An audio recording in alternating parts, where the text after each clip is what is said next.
आज हम सब जानते हैं कि आज बहुत दिनों के क्या बोलते हैं महीनों के बाद आता है कौन सा फैमिली संडे।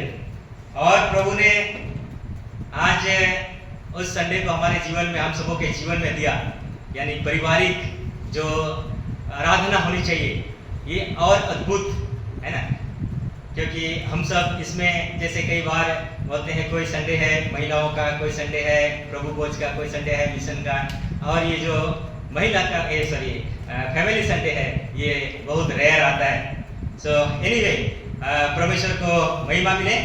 हम सब जानते हैं कि जो परिवार जिसकी कल्पना हम लोग आज देखते हैं, हर एक छोटे छोटे ग्रुप में बटा हुआ है, एक्चुअली कल्पना परमेश्वर की है और परमेश्वर ने ही परिवार की कल्पना की और परमेश्वर ने ही उसको स्थापित किया, है ना।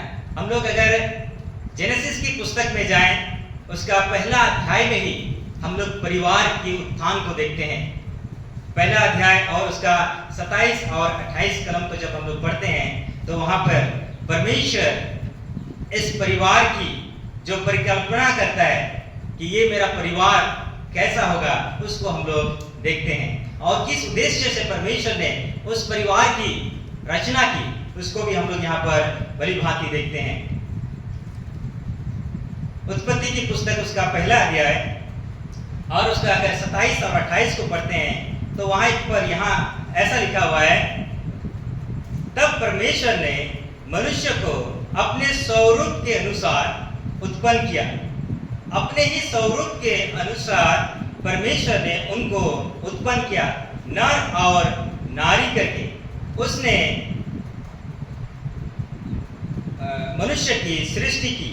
और परमेश्वर ने उनको आशीष दी और उनसे कहा, फूलो फलो और पृथ्वी में भर जाओ और उसको अपने वश में कर लो, और समुद्र की मछलियां तथा आकाश की पंछियां और पृथ्वी पर रेंगने वाले सब जंतुओं पर अधिकार रखो।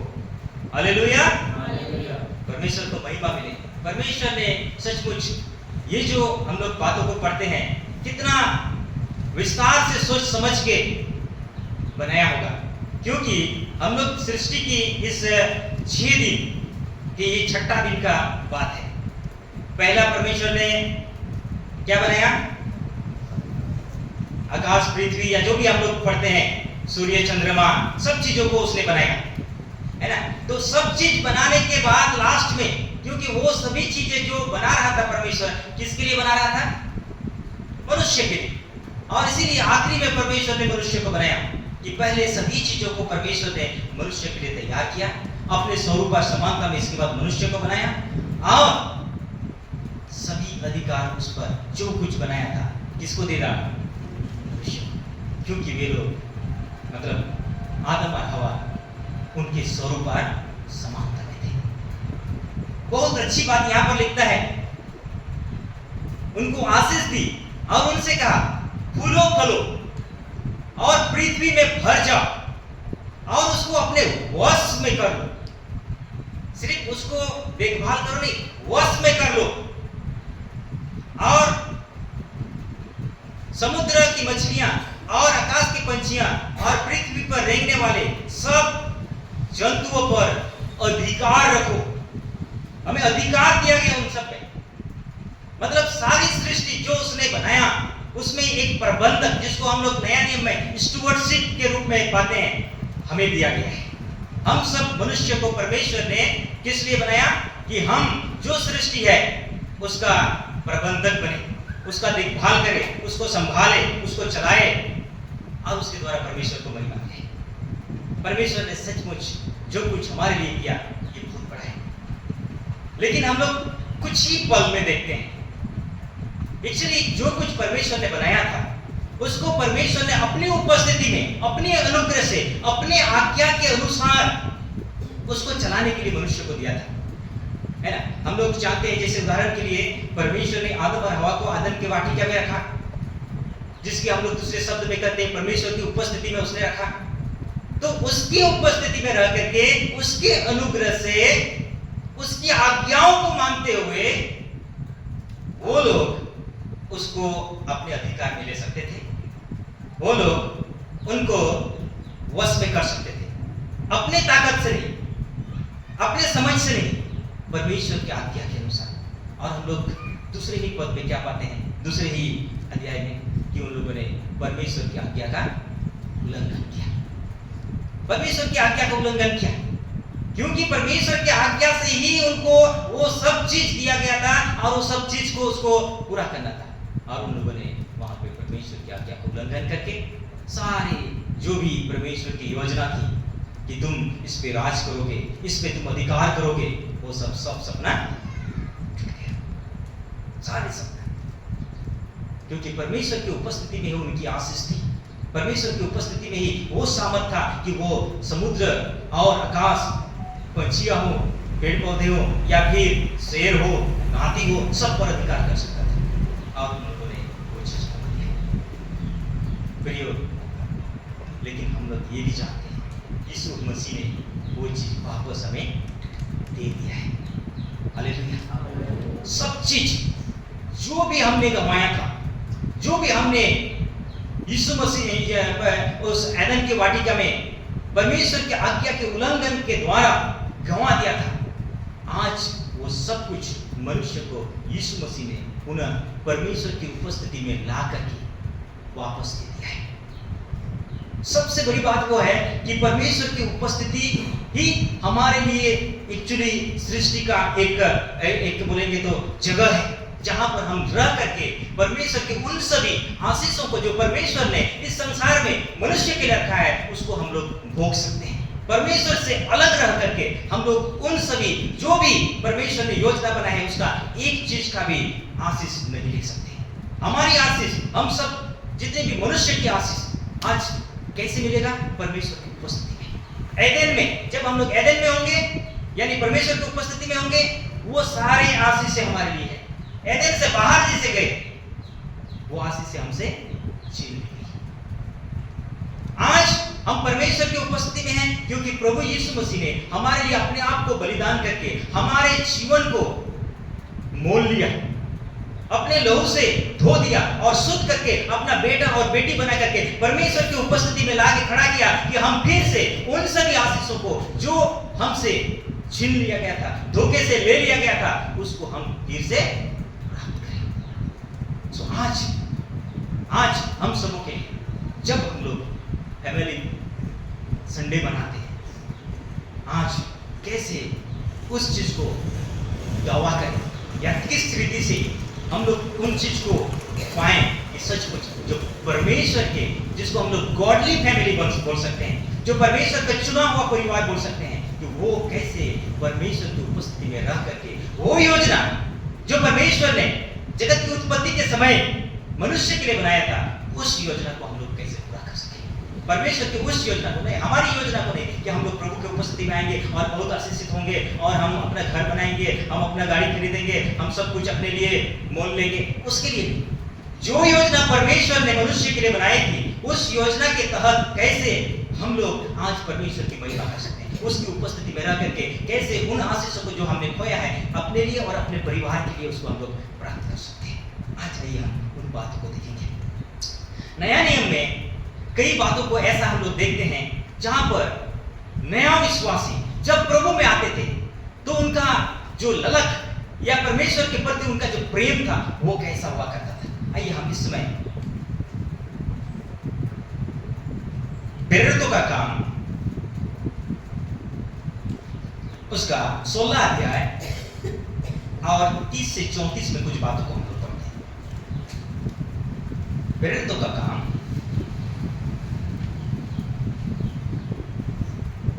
उसका 16 अध्याय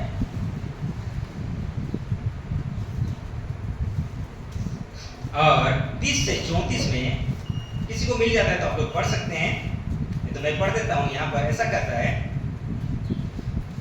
और उन्हें बाहर लाकर कहा, हे साहिबों, उद्धार पाने के लिए मैं क्या करूं? उन्होंने कहा, प्रभु यीशु मसीह पर विश्वास कर तो तू और तेरा घराना उद्धार पाएगा।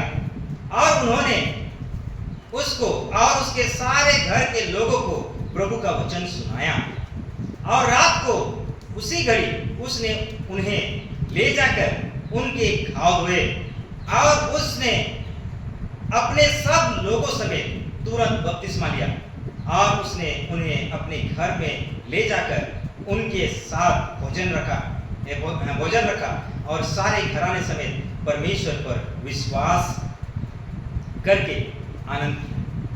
ये एक्चुअली उस समय की बात है जब पौलुस और सिलास बंदीगिरी में थे। आप याद कीजिए, उन लोग वहां पर भी स्तुति आराधना कर रहे थे। हो सकता है कई बातों को उन लोगों ने परमेश्वर के वचन में से बोला था होगा। और उस समय ऐसा घटना घटती है कि एक भूकंप आता है और जो लोग बंधे हुए थे उस जेल में, उन लोग के बंधन छूट जाती है। उनका जो जेल का दरवाजा था वो भी टूट जाता है और वहां का जो जेलर था वो बहुत घबरा जाता है कि शायद जितने भी कैदी थे वो लोग भाग गए होंगे और वो उस समय के हिसाब से अपने आप को मारना चाहा, क्योंकि उसकी जिम्मेदारी के हिसाब से अगर वो ऐसा नहीं करता तो भी वो सजा के पात्र था और उसको मार डाला जाता।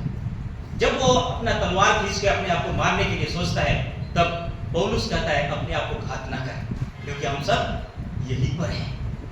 जब परमेश्वर के उस अनुग्रह को उसने देखा होगा कि ये लोग भागे नहीं, उसके मन में एक अजीब सा विचार आया, वो जेलर के मन में, और उससे कहता है साहिब उद्धार पाने के लिए मैं क्या करूं?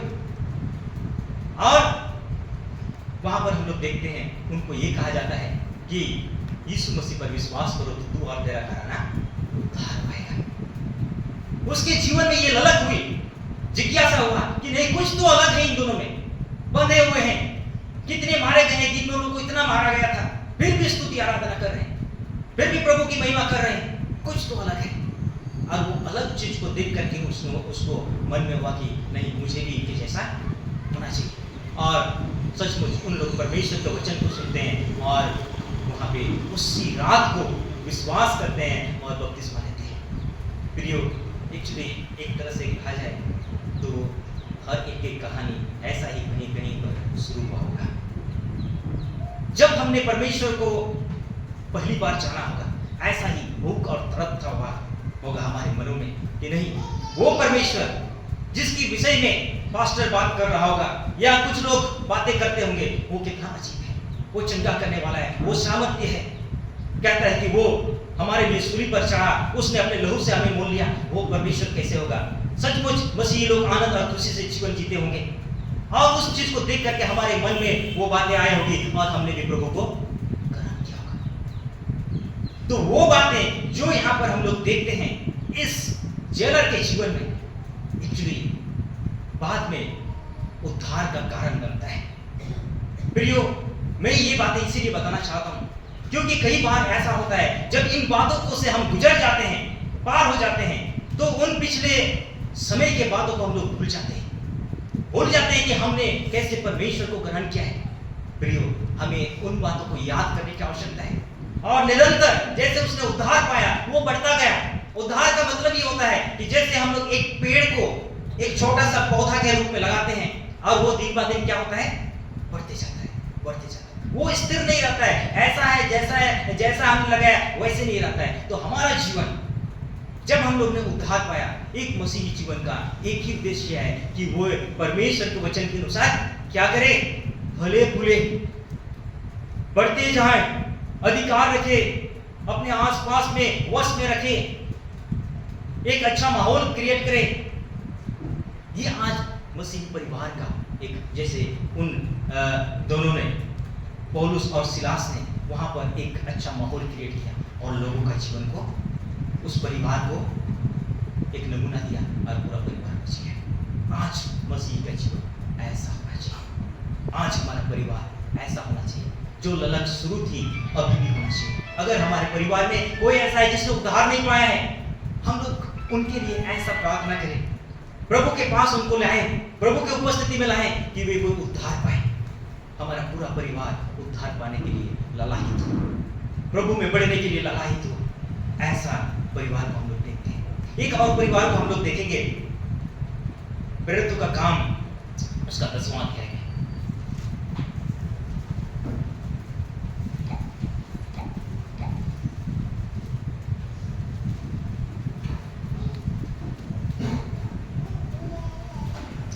प्रेरितों का काम उसका 10वां अध्याय और 1 और 2 कलम में यहाँ पर ऐसा करता है।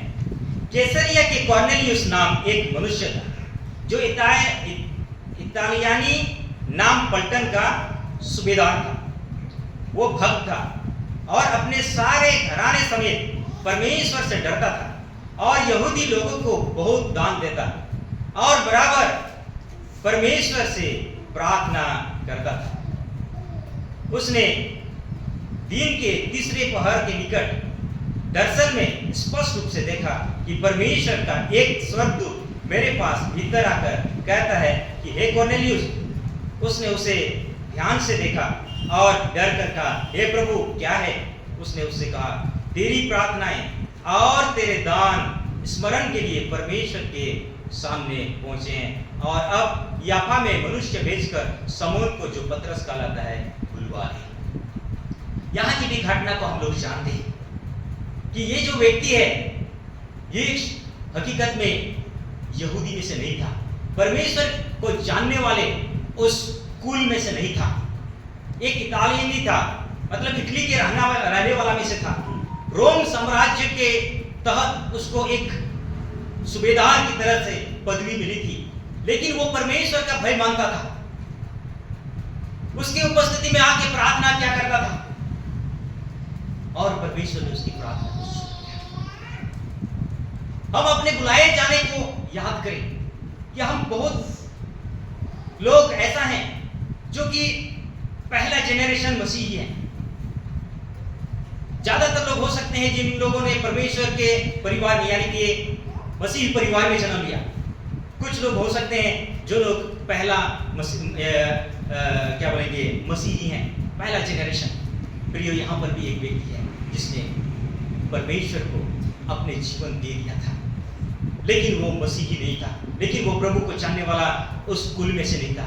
लेकिन जब उसने परमेश्वर के लोगों को देखा, वहां के लोगों के रहन सहन को देखा, उनका जीवन प्रभु में आकर्षित हुआ और वो प्रार्थना नित्य क्या करता था। ये एक परिवार के मुखिया का एक काम को देखते हैं और उसके प्रार्थना परमेश्वर सुन लिया और उसके द्वारा क्या होता है यहाँ पर हम लोग देखते हैं, स्वर्गदूत उनके पास आता है और कहता है याफा में जाओ, वहां पर पतरस है, उसको बुलवा ले। और जब बुलाने भेजता है, पतरस आकर जब वहां पर वचन सुनाने लगता है, अगर हम लोग 10 का थोड़ा आगे से देखें,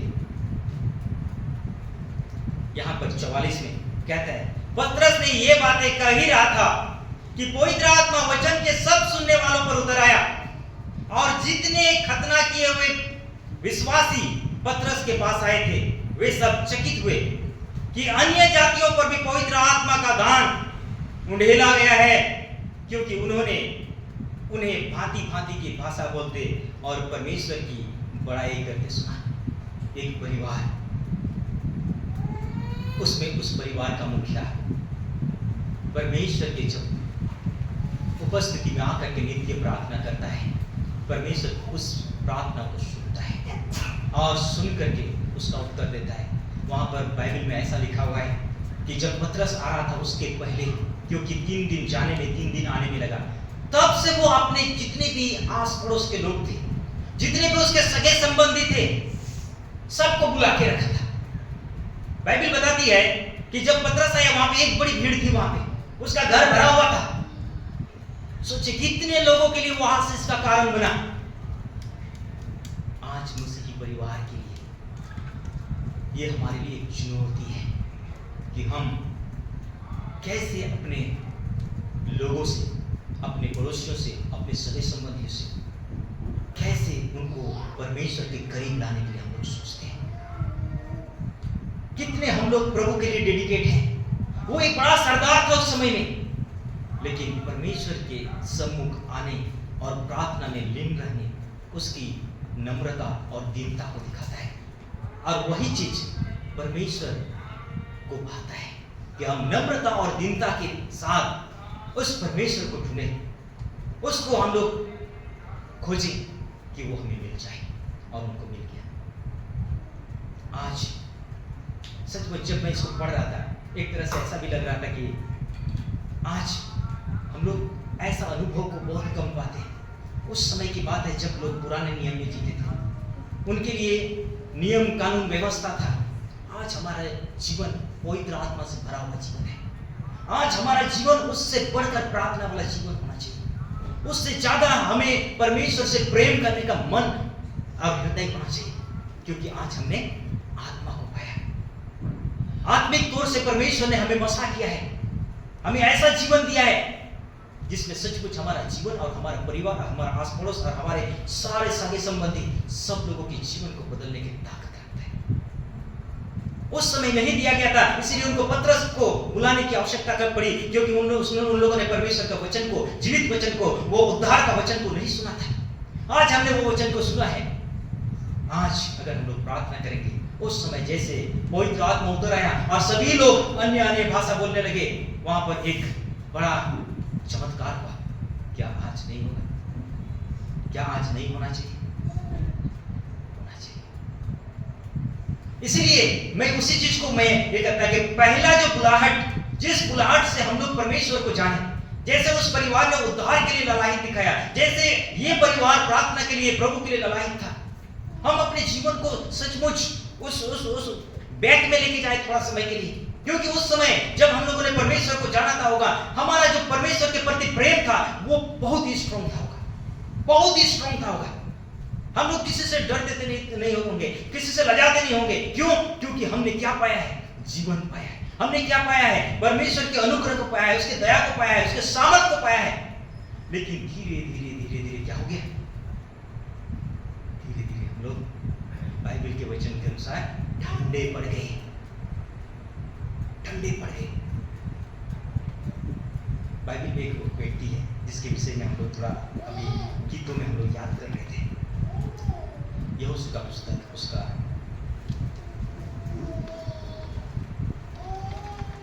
24 अध्याय,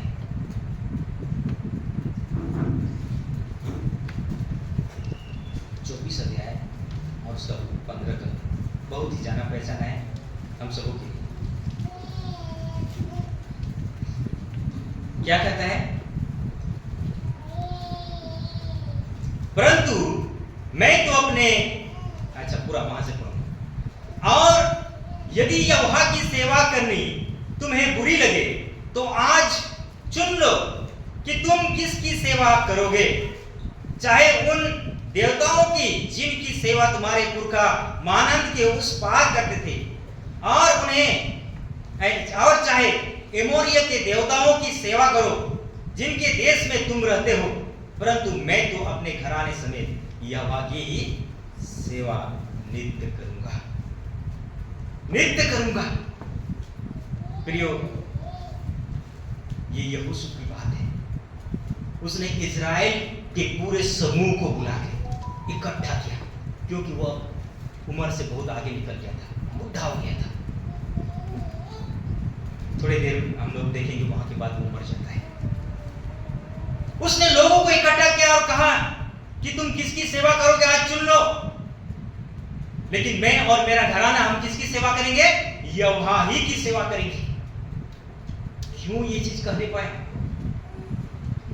क्योंकि बचपन से उसने जो गुजारा था समय, वो बंधुआई का समय था।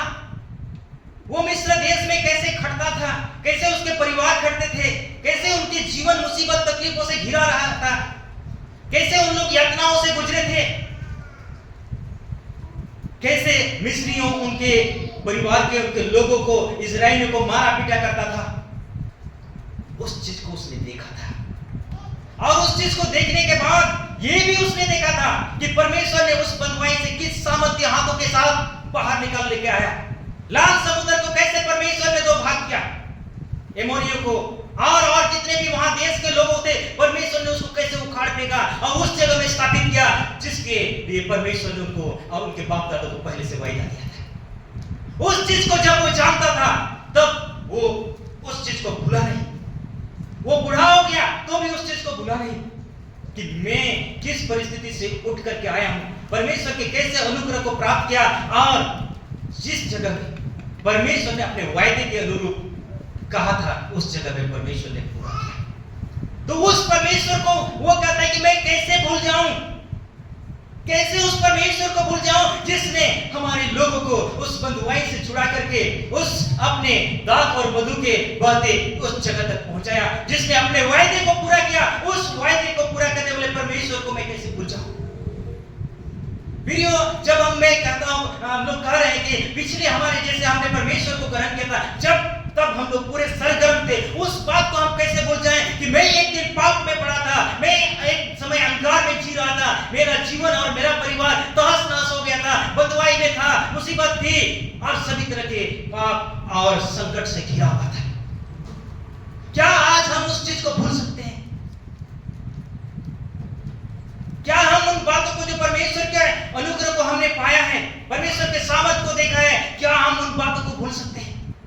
कई ऐसे परिवार की गवाही है जहां पे बहुत सारे उनके भाई बहन गुजर चुके। हो सकता है कि उसके परिवार में एक दो बचे हैं, परमेश्वर ने बचाया है। मैं अपने परिवार की कई बार गवाही देता हूं। हमारे इस परिवार में कम से कम 14-15 लोग रहते थे, आजकल गिने चुने रह गए हैं।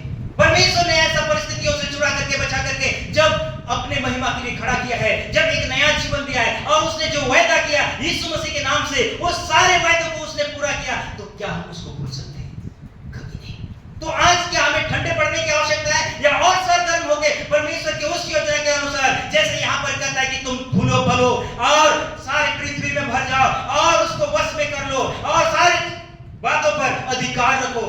जो कुछ परमेश्वर ने योजना बनाई है, क्या हमें उस योजना के और 3 बातें नहीं पढ़ना चाहिए? क्या उसको पाने के लिए हमें और ललाहित नहीं होना चाहिए? कई बार हम लोग चलने शुरू करते हैं, कुछ समय के लिए दौड़ते भी हैं, लेकिन फिर रुक जाते हैं और फिर बैठ जाते हैं। परमेश्वर चाहता है कि हम उन उकाब की तरह उड़े जो कभी थकता नहीं। परमेश्वर का वचन कहता है, क्योंकि हम लोग उस आत्मा को पाए हैं जो डर और भय की आत्मा नहीं, परंतु सामर्थ की आत्मा है। सामर्थ की आत्मा है आपने पाई है। क्या वो रुक सकती है? क्या वो थक सकती है? क्या वो किसी बात से घबरा सकती है? नहीं, क्योंकि खुद परमेश्वर अपने वचन में ऐसा कहता है, मैंने उसी आत्मा को तुझे दिया जो यीशु मसीह में थी, वही आत्मा हमें मिला है। अगर हम आज परमेश्वर की उपस्थिति में चलते हैं, थोड़ा सा के लिए हम लोग रोमी का पुस्तक उसका 8 का पढ़ेंगे। वहां पे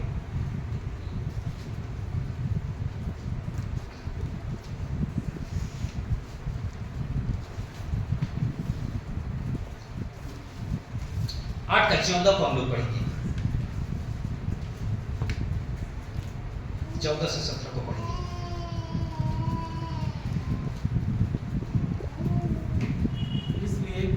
लोग परमेश्वर की आत्मा के चलाए चलते हैं, वे ही परमेश्वर के पुत्र हैं। क्योंकि तुमको दासत्व की आत्मा नहीं मिली कि फिर भयभीत हो, परंतु लेपालकपन की आत्मा मिली है, जिससे हम हे अब्बा हे पिता कहकर पुकारते हैं। आत्मा आप भी हमारे आत्मा के साथ गवाही देता है कि हम परमेश्वर की संतान हैं, और यदि संतान हैं तो वारिस भी, वरन परमेश्वर के वारिस और मसीह के संगी वारिस हैं, कि जब हम इसके साथ दुख उठाएं तो उसके साथ महिमा भी पाएं। परमेश्वर की महिमा, कितना सुंदर वचन कहता है कि जो लोग परमेश्वर की आत्मा के चलाए चलते हैं, यानी हम लोग जो परमेश्वर की आत्मा के चलाए चलते हैं, तो यहाँ कहता है वे लोग परमेश्वर के पुत्र हैं, परमेश्वर की पुत्रियां हैं। हम सब परमेश्वर के पुत्र और पुत्रियां हैं। एक बार कहें, हम सब परमेश्वर के पुत्र और पुत्रियां हैं। हालेलुया। और जब हम लोग परमेश्वर के पुत्र और पुत्रियां हैं, वचन कहता है तो तुम क्या हो? वारिस भी हो। हम लोग परमेश्वर के वारिस हैं। जिस मकसद के लिए मनुष्य की सृष्टि की थी, उस मकसद को पूरा करने के लिए, और जो कुछ परमेश्वर ने यीशु मसीह में हमें ठहराया है, जैसे हम लोग यहाँ पढ़ते हैं, क्योंकि तुम तो दासत्व की आत्मा नहीं मिली, तुमको दासत्व की आत्मा नहीं मिली कि फिर भयभीत हो, परंतु लेपालकपन की आत्मा मिली है, जिससे हम हे अब्बा पिता कहकर पुकारने पाते हैं। आत्मा आप ही हमारी आत्मा के साथ गवाही देता है कि हम परमेश्वर की संतान है, और यदि संतान है तो वारिस हैं, वरन परमेश्वर की वारिस और मसीह के संगी वारिस। संगी मतलब उसके साथ वाले। हम सब परमेश्वर के उस संगी वारिस हैं जो परमेश्वर ने अपने लिए चुन करके अलग किया है, जिनको परमेश्वर ने शुरुआत में अपने स्वरूप और समानता में सृष्टि की। वही चीज जो हमने वहां पर खोया, वही चीज वापस यीशु मसीह में हमने पाया। और इसीलिए जो योजना परमेश्वर ने शुरुआत में बनाई थी, वो योजना पूरा करने के लिए हम और आप आज यहाँ पर हैं। इसीलिए आज एक पारिवारिक तौर पे हमें ये समझना है कि हमारा परिवार का एम क्या होना चाहिए, उद्देश्य क्या होना चाहिए, और कैसे हम अपने परिवार को प्रभु के अनुग्रह में, प्रभु के उपस्थिति में ले जाकर के हम लोग परमेश्वर की आशीष को अपने लिए और अपने परिवार के लिए उसको बटोर ले। एक वचन यहीं पर 8 में ही है, 8 का 29 और 30 में यहाँ पर ऐसा कहता है, क्योंकि जिन्हें उसने पहले से जान लिया है, उन्हें पहले से ठहराया भी है कि उसके पुत्र के स्वरूप में हो, ताकि वो बहुत भाइयों में पहलोटा ठहरे। फिर जिन्हें उसने पहले से ठहराया, उन्हें बुलाया भी, और जिन्हें बुलाया उन्हें धर्मी भी ठहराया है, और जिन्हें धर्मी ठहराया उन्हें महिमा भी दी है। जो महिमा आदम और हवा को परमेश्वर ने दिया था कि तुम इसका क्या होंगे, अधिपति होंगे, आधिकारिक रूप से तुम इसके शासक होंगे, आज परमेश्वर वही महिमा यीशु मसीह के साथ हमें दे दिया है। इसीलिए आज हमारी जो उद्देश्य है एक्चुअली बहुत छोटा, पारिवारिक तक सीमित नहीं है। पारिवारिक एक्चुअली उस उद्देश्य का एक छोटा सा रूप है, और कलीसिया उससे बड़ा रूप है।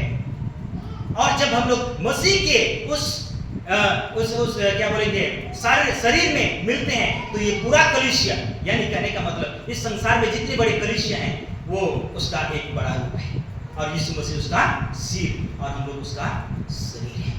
तो इतना बड़ा परमेश्वर की योजना है कि हम यीशु मसीह में संगी वारिस होकर के उसकी महिमा के लिए हम लोग जीवन जिए। बहुत बड़ा परमेश्वर का प्रियो ये कहता है कि पहले से ठहराए हुए लोग हैं। यहाँ पर हम लोग बैठे हुए एक्सीडेंटली, यानी आकस्मिक रूप से हम लोग आए हुए नहीं हैं। परमेश्वर ने हम लोगों को पहले से ठहराया, पहले से नियुक्त किया, और उसके अनुरूप बुलाया और महिमा दिया है। हर एक लोगों को पवित्र आत्मा दिया है कि हम लोग जहां भी हो वहां पर उसके नाम की महिमा करें, उसकी नाम की स्तुति करें। पुराने नियम में से और एक व्यक्ति के बारे में मैं बताना चाहूंगा, जो आज पारिवारिक रूप से सचमुच हमारे लिए आशीषित है। आप जोब की पुस्तक में आए, बहुत अच्छा है कि हम लोग परिवार में प्रभु की उपस्थिति में नित्य बढ़े। वहां पर एक व्यक्ति जैसे जोब है, उसके बारे में यहाँ पर बहुत अच्छी बातों को हम लोग पाते हैं। पहला अध्याय और 1 से 5 तक यहाँ ऐसा कहता है, अय्यूब की पुस्तक उसका पहला अध्याय और 1 से 5 तक में ऐसा कहता है, उस देश में अय्यूब नाम एक पुरुष था। वो खरा और सीधा था और परमेश्वर का भय मानता और बुराई से परे रहता था। उसके 7 बेटे और 3 बेटियां उत्पन्न हुई। फिर उसके 7,000 भेड़ बकरियां, 3,000 ऊंट, 500 जोड़े बैल और 500 गधियां और बहुत सी दास दासियां। वरन उसके इतनी संपत्ति थी कि पूर्वियों में वह सबसे बड़ा था। उसके बेटे अपने अपने दिन एक दूसरे के घर में खाने पीने को जाया करते थे और अपनी तीनों बहनों को अपने संग खाने पीने के लिए बुलावा भेजते थे।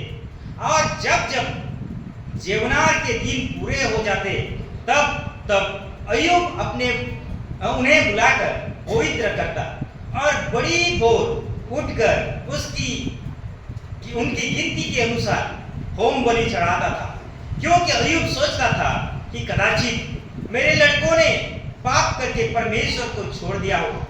इसी रीति अय्यूब सदैव क्या करता था। यहाँ पर एक व्यक्ति के बारे में पढ़ते हैं जिसका नाम क्या है, अय्यूब। एक्चुअली अय्यूब के बारे में अगर हम लोग आगे पढ़ें तो अय्यूब ऐसा व्यक्ति था जिसके विषय में परमेश्वर घमंड करता है। कौन घमंड करता है? परमेश्वर घमंड करता है। जब स्वर्गदूत और शैतान, जिसको हम लोग लूसीफर बोलते हैं, घूमते घूमते इस पृथ्वी में से जाकर के, हम लोग आगे पढ़ेंगे, नहीं पढ़ेंगे, बहुत लंबा हो जाएगा। जब जाता है तो परमेश्वर स्वर्गदूतों के सामने शैतान बोलता है कि मैं पृथ्वी में से भ्रमण करते करते आ रहा हूं। तब परमेश्वर कहता है मेरे दास अय्यूब को देखा है, कितना मेरा भय मानता है, कितना मुझसे प्रेम करता है। जिस व्यक्ति पर परमेश्वर घमंड करे, जो कहे कि वो मेरा दास है, देखो कितना मेरा भय मानता, मेरी बातों को मानता, मेरे मन के अनुसार चलता है।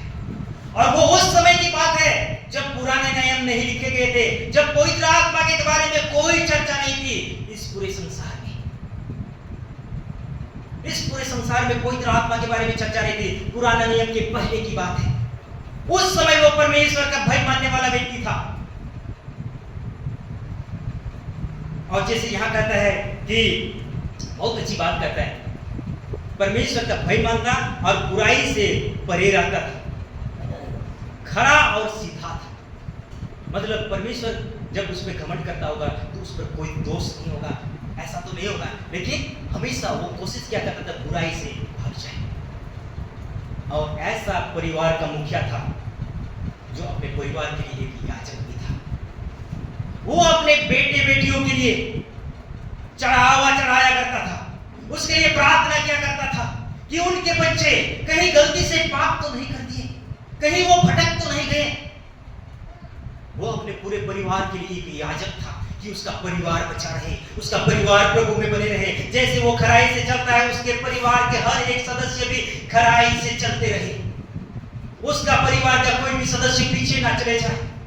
एक हमारे लिए बहुत बड़ा सीख है यहाँ पे अय्यूब के जीवन से कि वो अपने परिवार की कितना चिंता किया करता था कि मेरा परिवार प्रभु में पाया जाए। क्या आज हम अपने परिवार के लिए ऐसा चिंतित हैं? सोचिए, पुराना नियम के पहले, पवित्र आत्मा देने के पहले एक ऐसा व्यक्ति संसार में पाया जाता था जिस पर परमेश्वर घमंड करता था। क्या आज परमेश्वर को हमारे ऊपर घमंड होना चाहिए कि नहीं होना चाहिए? क्या आज परमेश्वर कह सकता है कि देखो वहां पर मेरा एक दास है, उस जगह में रहता है, कितना मेरा भय मानता है, कितना मुझसे प्रेम करता है, कितना सुबह सुबह मेरे पास आकर के मेरी स्तुति आराधना करता है, अपने परिवार को मेरे हाथों में समर्पित करता है। कई बार एक्चुअली परमेश्वर का आज्ञा को उल्लंघन करने के बारे में जब हम लोग पढ़ते हैं तो उसका परिणाम को भी देखते हैं। जैसे आदम और हवा ने परमेश्वर का आज्ञा को उल्लंघन किया, क्या हुआ? पति पत्नी के बीच में, आदम और हवा के बीच में डिस्टेंस पैदा हो गया, दूरियां पैदा होगी। कैसे? वहां पर आदम कहता है किसने पाप करा है? इसने पाप करा है। पहले कहता है ये मेरे हाड़ के हाड़ है, मेरे हड्डियों की हड्डी है। बाद में कहता है कौन? इसने पाप करा है। डरा है, उनसे बच्चे पैदा हुए, एक दूसरे से बैरी बन गए, एक दूसरे को मार डाला आज्ञा का उल्लंघन करने से। कई बार जब हम लोग अपने परिवार को देखते हैं और वहां पर हम लोग ऐसा ही बहुत तरह के मतभेद को पाते हैं, पति पत्नी के बीच में, बच्चों और परिवार के अलग सदस्यों के बीच में, या माता पिता और बच्चों के बीच में। कई बार हम लोग उसको लेट को करते हैं, बहुत सीरियसली नहीं लेते हैं, बहुत दुखित नहीं होते हैं। प्रभु से मेरा बेटा दूर हो रहा है, मुझे उतना चिंता नहीं है। मेरी पत्नी परमेश्वर से दूर हो रही है, मुझे उतना चिंता नहीं। मेरा पति परमेश्वर से दूर है, उतना चिंता नहीं है। क्या हम बलिदान चाहते हैं? हम परमेश्वर से दूर हो रहे हैं, कोई चिंता नहीं है। आज्ञा नहीं मान रहे हैं, कोई चिंता नहीं है। कई बार चिंतित नहीं होते हैं। यहाँ एक व्यक्ति है जिस पर परमेश्वर घमंड करता है, वो चिंता करता था अपने परिवार के लिए। वो अपने परिवार के लिए याजक बन बैठा था कि मेरे परिवार में किसी भी बुराई की प्रवेश ना हो। हमारे लोग, हमारे बच्चे परमेश्वर के भय में जीवन जिए कि वे लोग भी एक दिन खराई से, जिसके ऊपर में परमेश्वर घमंड कर सके कि ये देखो अय्यूब के बच्चे कितने अच्छे हैं। आज हमें अपने आप को टटोलने की जरूरत है, अपने परिवार को टटोलने की जरूरत है। अय्यूब के जिंदगी से आज हमें सीखने की जरूरत है। आज हमें सचमुच बलिदान चढ़ाने की जरूरत है। हमें आज मेल बलि नहीं चाहिए और कोई बलि चाहिए। बलिदान ऑलरेडी यीशु मसीह ने दे दिया है। हमें तो सिर्फ परमेश्वर के पास आकर के प्रार्थना करने की आवश्यकता है। प्रभु के उपस्थिति में आकर के अपने जीवन को, अपने परिवार को समर्पित करने की आवश्यकता है। अपने बच्चों को परमेश्वर के सामने समर्पित करने की आवश्यकता है कि वे भटक ना जाएं, वे प्रभु के उपस्थिति में पाए जाएं। उनका जीवन बचा हुआ रहे, शैतान कभी भी उसके जीवन में कार्य न करे। वचन बताती है शैतान चोर की तरह आता है। कहीं हमारे बच्चे चोरी करके दूसरे जगह में चले न जाए, कहीं हमारा जो पारिवारिक संबंध है पति पत्नी के बीच में, बच्चों के साथ हमारा जो संबंध है वो कहीं कड़वाहट में ना बदल जाए। हम क्या करते हैं, यहाँ पर एक पुरुष को देखते हैं, जैसे वो खराई से चलता था वैसे चाहता था कि उसका पूरा परिवार खराई से चले, प्रभु का भय मानते हुए जीवन जिए, प्रभु में उनका जीवन आज्ञाकारिता में बने रहे। आज ये सब बातें हमारे लिए है कि हम अपने जीवन को और अपने परिवार को ऐसे संभाल के रखें कि शैतान को भी हमारे जीवन में आने से डर लगे। और शैतान डरता था यहाँ पे, क्यों? एक वचन अगर हम लोग यहाँ पर पढ़ेंगे तो यहाँ पर आगे थोड़ा सा ऐसा करते हैं। जैसे एक दिन यहोवा परमेश्वर के पुत्र उसके सामने यहोवा परमेश्वर के पुत्र उसके सामने उपस्थित हुए और उनके बीच शैतान भी आया। यहोवा ने शैतान से पूछा, तू कहाँ से आता है? शैतान ने उसको उत्तर दिया कि मैं पृथ्वी पर इधर उधर घूमते फिरते और डोलते डालते आया। यहोवा ने शैतान से पूछा, क्या तूने मेरे दास अय्यूब को ध्यान से देखा है, ध्यान दिया है? क्योंकि उसके तुल्य खरा और सीधा और मेरा भय मानने वाला और बुराई से दूर रहने वाला मनुष्य और कोई नहीं है। शैतान ने यहोवा को उत्तर दिया, क्या अय्यूब परमेश्वर का भय बिना लाभ के मानता है? क्या तूने उसकी और उसके घर की और जो कुछ उसका है उसके चारों ओर बाड़ा नहीं बांधा है? तूने तो उसके काम पर आशीष दी है, क्योंकि वो प्रभु का भय मानता था, क्योंकि वो खराई पर चलता था, क्योंकि वो बुराई से भागता था, क्योंकि वो अपने और अपने परिवार के लिए बलिदान चढ़ाता था, याजक बन के अपने परिवार की रक्षा करता था। उसका परिणाम क्या था? यहाँ पर इस वचन को देखिए, 10वां वचन क्या कहता है? क्या तूने उसको और उसके घर की और जो कुछ उसका है उसके चारों ओर बाड़ा नहीं बांधा है? कौन बोलता है? शैतान। क्योंकि वो परमेश्वर का भय मानता है, परमेश्वर के वचन पे चलता है, परमेश्वर से वो प्रीति रखता है, इसीलिए परमेश्वर उसके बच्चों के चारों ओर, उसके घर के चारों ओर, उसके सारे संपत्ति के चारों ओर 3 तरह का बाड़ा बांधे हुए है जिसको शैतान छू नहीं सकता है। क्या आप और हम चाहते हैं कि परमेश्वर हमारे जीवन में, हमारे बच्चों के जीवन में, हमारे परिवार में, हमारे जितने भी संपत्ति है उस पर बाड़ा बांधे? परमेश्वर वो करता है जब हम लोग उसकी आज्ञाओं को मानते हैं और अपने आप को प्रभु में समर्पित करते हैं, तब शैतान उनको छू नहीं पाता है। तब धीरे धीरे यहां पर आगे देखेंगे कि परमेश्वर उसके बाड़ा को तोड़ता है, तब जाके शैतान उन पे घात लगाता है। परमेश्वर उनको तो मतलब आज्ञा देता है कि चलो तुम तोड़ के देखो, और तोड़ता है, लेकिन वो अय्यूब को तोड़ नहीं पाता है। हम क्या सीखते हैं? हम लोग जब परमेश्वर की आज्ञा मानेंगे, परमेश्वर के सम्मुख हम नित्य उपस्थिति में रहेंगे, हमारी हर एक चीजों पे परमेश्वर बाड़ा बांधेगा, सुरक्षा का घेरा बंधेगा, अपने लहू की वो बाड़ा रखेगा कि हमको शैतान छू ना पाए। शैतान का कोई अधिकार हमारे जीवन में नहीं होगा। क्या हम चाहते हैं प्रियो, अगर हम लोग अपने बच्चों को, अपने परिवार को नित्य प्रार्थना में प्रभु यीशु के लहू में सौंपेंगे, तो शैतान का कोई ताकत नहीं होगा कि हमारे परिवार के एक सदस्य को भी छू पाए या अपने मतलब परमेश्वर अपनी उपस्थिति से दूर ले जाए। नहीं ले जा सकता है। चोरी करने आता है लेकिन हमारे परिवार के लिए नहीं। हम लोग क्या भजन संहिता में आज पढ़े, 10,000 इधर गिरेंगे, 10,000 उधर गिरेंगे, लेकिन मुसीबत हम तक नहीं आएगी, क्योंकि परमेश्वर बाड़ा बांधेगा अपने लोगों के लिए, अपने विश्वासियों के लिए, हम सबों के लिए। परमेश्वर यही चाहता है कि हमारे जीवन में बाड़ा बंधे, उसकी उपस्थिति नाम रहे, उसके भय नाम जीवन जिए। हमारा जीवन, हमारा परिवार कैसे फले फूलेगा? शैतान ऑलरेडी हमारे चारों ओर है। फले फूलने के लिए क्या होगा, क्या होना चाहिए? परमेश्वर बाड़ा बांधेगा कि हम लोग फले फूले। जो वचन उसने आदम और हवा को दिया था, उस वचन को पूरा करने के लिए परमेश्वर की उपस्थिति इसीलिए जरूरत है। कई लोग सोचता है कि मैं परमेश्वर की जो भी योजना को पूरा कर दूंगा। नहीं, जब हम परमेश्वर की उपस्थिति में रहेंगे, उसके बाड़े के अंदर रहेंगे, हम फलेंगे फूलेंगे, अधिकार रखेंगे, वश में करेंगे, सब चीज कर सकते हैं। कब? जब हम लोग परमेश्वर की उपस्थिति में रहेंगे। उससे बाहर हम लोग क्या है, शैतान के चंगुल में फंस जाएंगे। कई बार इसलिए हम मसीह के परिवार में इस चीज को कई बार नहीं समझ पाए। इसलिए मैं उस बातों को कहा कि जब हमारे बच्चे बिगड़ रहे हैं, हमारे परिवार के सदस्य प्रभु से दूर हो रहे हैं, हम उस समय चिंता नहीं करते हैं। जब वो बहुत ज्यादा बढ़ जाता है तब हमें बहुत दुख होता है। जब वो मरने पर होता है तब हमें चिंता होती है कि वो देखो उसके लिए प्रार्थना करो। हमें पहले से बाड़ा बांध के रखना है कि शैतान कभी भी हमारे जीवन में, हमारे परिवार में घुस ना सके। और इन बातों को हम लोग जोब के जीवन में देखते हैं। नया नियम में हम लोग कुछ बातों को सीखेंगे। नया नियम में हम लोग पाएंगे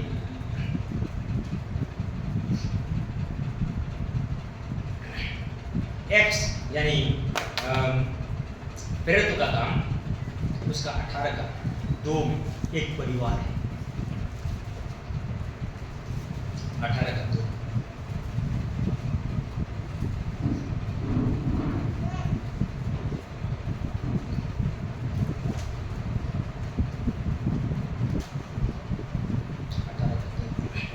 यहाँ पर कहता है, और वहां अक्विला नाम एक यहूदी मिला जिसका जन्म पुंतुस का था, और अपनी पत्नी प्रिस्किला समेत इतालिया में नया आया था, क्योंकि क्लौदियस ने सब यहूदियों को रोम से निकल जाने की आज्ञा दी। सो वह उनके यहाँ आया, और उसका और उनका एक ही उद्यम था, इसीलिए वो उनके साथ रहा और वे काम करने लगे, और उनका उद्यम तंबू बनाने का।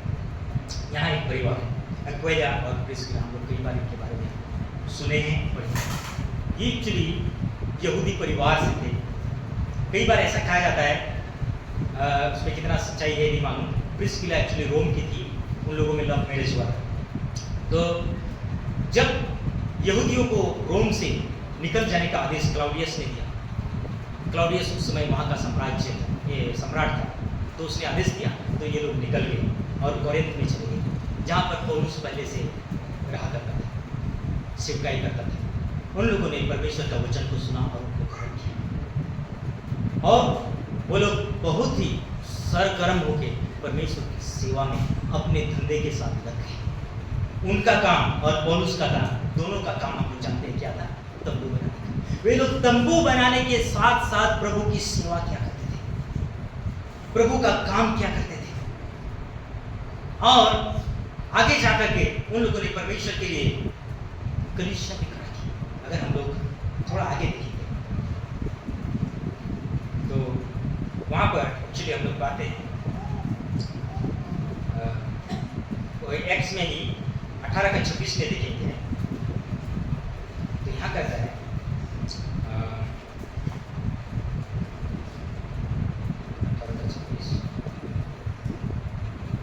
क्या कहता है कि वो आराधनालय में निडर होकर बोलने लगा, पर प्रिस्किला और अक्विला उनकी बातें सुनकर उसे अपने यहाँ ले आए और परमेश्वर के मार्ग उसको और भी ठीक ठीक बताया। एक और वचन पढ़ लेते हैं, पहला कोरिन्थियों का 16 का 19। पहला कोरिन्थियों 16 का 19।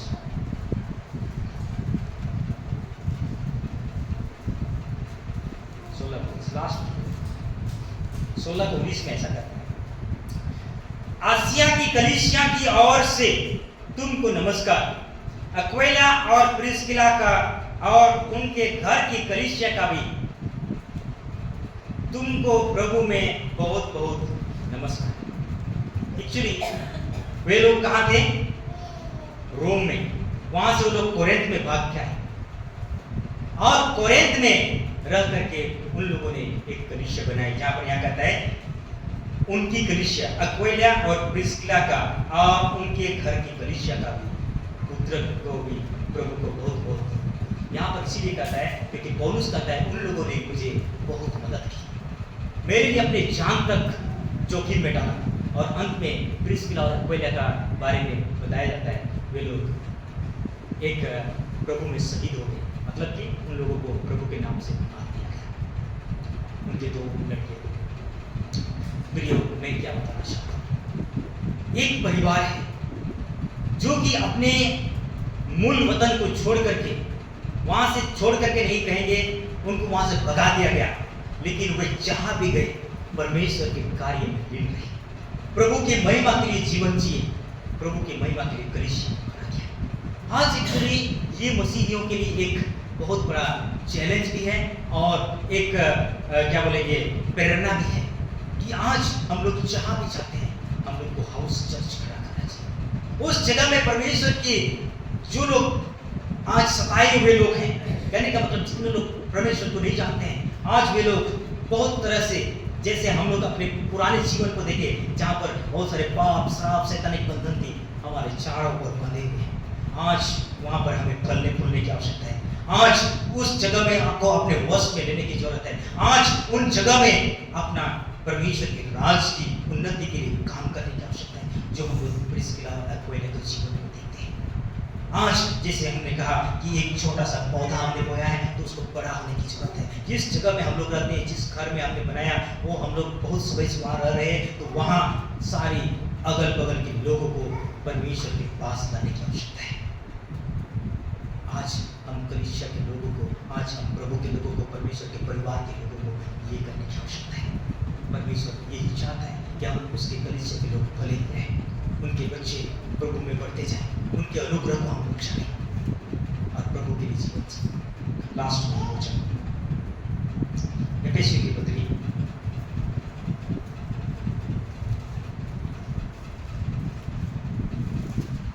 यहाँ भी एक बहुत अच्छी बात को देखते हैं अक्विला और प्रिस्किला के जीवन में। वहां पे परमेश्वर का दास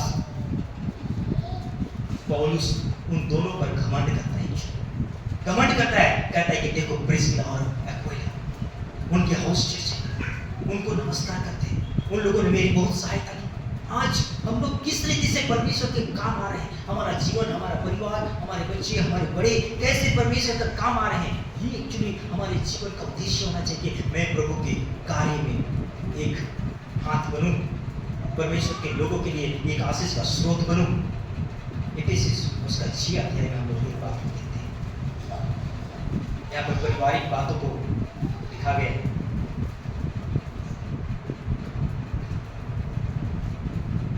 यहाँ पर हम लोग 1 से 4 तक पढ़ते हैं। हे बालकों, परिवार के बालक हैं, हे बालकों, प्रभु में अपने माता पिता के आज्ञाकारी बनो, क्योंकि ये उचित है। अपने माता और पिता का आदर कर, यह पहली आज्ञा है जिसके साथ प्रतिज्ञा है कि तेरा भला हो और तू धरती पर बहुत दिन जीवित रहे। इसको हम लोग सब कोई जानते होंगे, कितनों बार सुना होगा, लेकिन प्रियो इसको हमें अमल में लाना है। और एक बच्चों को अमल में लाने की आवश्यकता है कि वे अपने माता पिता का आज्ञा माने। एक्चुअली जो आज्ञाकारिता है इन दिनों में वो घटते जा रहा है, घटते हुए जा रहा है, डिसेंडिंग ऑर्डर में जा रहा है आज्ञाकारिता। प्रियो आज अगर हम उसको संभाल के नहीं रहेंगे तो यहाँ पर जैसे कहता है कि वो उनका भला हो, वो बहुत दिन जिए, उन बातों को हम लोग नहीं देख पाएंगे। क्यों? क्योंकि यहाँ पर जो आज्ञाएं हैं उसके साथ आशीष भी जुड़ी हुई है। इसीलिए हर एक बच्चे, हर एक युद्ध अपने माता पिता का आज्ञा माने। ये एक्चुअली परमेश्वर की एक योजना के तहत ये आशीष वचन हमारे लिए है। आप उसको ग्रैप्स कर लो, उसको आप उसको ले लो। ये वचन ऐसा है कि आप उसे ले लो, अपने जीवन में रख लो, क्योंकि वो आपके लिए आशीष का कारण ठहरेगा। हर एक के लिए आज्ञाकारिता आशीष का कारण ठहरेगा। यहाँ पर हम लोग अय्यूब के बारे में आज्ञाकारिता, परमेश्वर उसके चारों ओर बाड़ा बाना, उसके परिवार के चारों ओर बाड़ा बाना, आज्ञाकारिता। और जैसे हमने आदम और हवा से वही आज्ञाकारिता को दूर होते हुए देखा, तो उनके जीवन में, उनके परिवार में टूटते हुए स्थिति को देखा। आज्ञाकारिता परमेश्वर की उपस्थिति में हमें रखता है और आशीषों जो हमारे लिए रखा गया है उसको पाने का एक साधन बनता है। सो आज्ञाकारिता बहुत बड़ी चीज़ है। और यहाँ पर आगे हम लोग देखते हैं 4 में, और हे बच्चे वाले अपने बच्चों की रीस न दिलाओ, परंतु प्रभु की शिक्षा और चेतावनी देते हुए उनका पालन पोषण। ये भी घटते जा रहा है। हम लोग बड़े बड़े एजुकेशन इंस्टीट्यूट की और फोकस करते हैं, अच्छी बात है, जरूरी है एजुकेशन, लेकिन उससे ज़्यादा जो हमारे लिए जरूरी है परमेश्वर के भय में अपने बच्चों को बड़ा करना। जैसे यहाँ कहता है उनके पालन पोषण क्या करो, किसमें? प्रभु की शिक्षा और चेतावनी देते हुए। ये चीज हमारे लिए उतना महत्वपूर्ण है जितना परमेश्वर आदम और हवा को दिया हुआ आज्ञा की तरह। जैसे उन लोगों को आज्ञा दिया और आज्ञा के साथ आशीषें दी, हमारे लिए भी ये जो परमेश्वर का वचन आज हमें दिया जाता है वो उसके साथ बहुत सारे आशीषें छिपी हुई है। ये हमारे लिए एक जैकपॉट की तरह है। अगर हम लोग इसको परमेश्वर के अनुग्रह समझकर ले लेते हैं अपने लिए और अपने परिवार के लिए, एक नई बातों को हम अपने जीवन में अपने परिवार में देखेंगे, अपने बच्चों के जीवन में एक नई बातों को देखेंगे। आइए हम इसमें कुछ पल के लिए प्रार्थना